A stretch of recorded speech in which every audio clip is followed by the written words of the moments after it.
Italy became the first Western country to ban ChatGPT. See you later? Western country? Oh, Western. That's right. Obviously, there's no China. The move has highlighted an absence of any concrete regulations with the European Union and China among the few jurisdictions developing tailored rules for AI. Various governments are exploring how to regulate AI, and some are thinking of how to deal with general purpose systems such as ChatGPT. So what did the Italians say? Didn't meet their criteria. The regulator, known as Garante, cited a data breach, so similar to what happened with Samsung at OpenAI, which allowed users to view the titles of conversations other users were having with the chatbot. There appears to be no legal basis underpinning the massive collection and processing of personal data in order to train the algorithms on which the platform relies. Garante also flagged worries over a lack of age restrictions on ChatGPT and how the chatbot can serve factually incorrect information in its response. Italy isn't the only country reckoning with the rapid pace of AI progression and its implications for society. Other governments are coming up with their own rules for AI, which, whether or not they mention generative AI, will undoubtedly touch on it. Generative AI refers to the set of AI technologies to generate new content based on prompts from users. So no more AI. Well, I don't know, forever. They probably have some sort of means for appeal or reintegration if some kind of requests are met, I would assume, regarding privacy, security. It is wild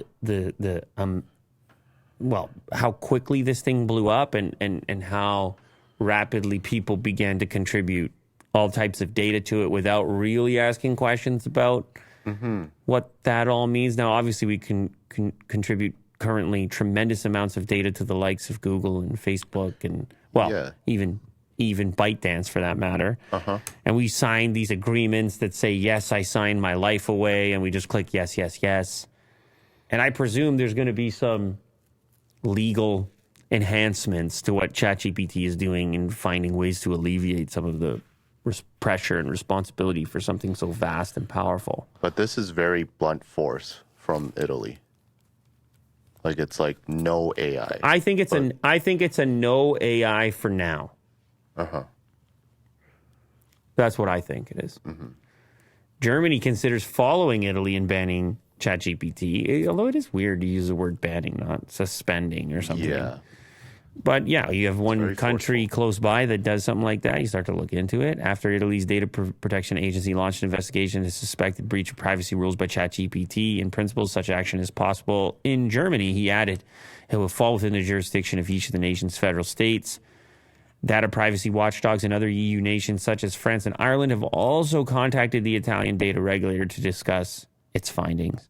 So he's going to open up his research or its research and showcase the findings. And if they are compelling, you could see a lot more widespread banning or temporary banning of this tech. Yeah. Midjourney bans AI images of Chinese President Xi Jinping. Whoa, wait a sec. Was it allowed up until now? I guess so. Oh, wow. We were talking about Bing, image creator, and no political... Which uses DALL-E, right?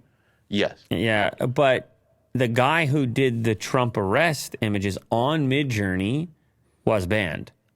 So he could do it, but then there was some kind of punishment after the fact. Which is interesting. And they might be banning Trump in Midjourney as well, if they haven't already. Just ban it all together so that it can't even happen in the first place. Yeah. Or maybe people were just trying with President Xi too many times. And they realized that. But people are going to find ways to circumvent, because what they're going to do is come up with alternative terms for these people. Put Google image database. It's so easy. It seems so easy to circumvent. I don't know. The rules enacted last year came to light after Midjourney's founder and CEO David Holt's comments. We just want to minimize drama. Political satire in China is pretty not okay, and at some point would endanger. What is that? Pretty not okay. It's maybe like a political satire in China is pretty modern term. Is pretty not okay. Is it not okay? Yeah. Not good.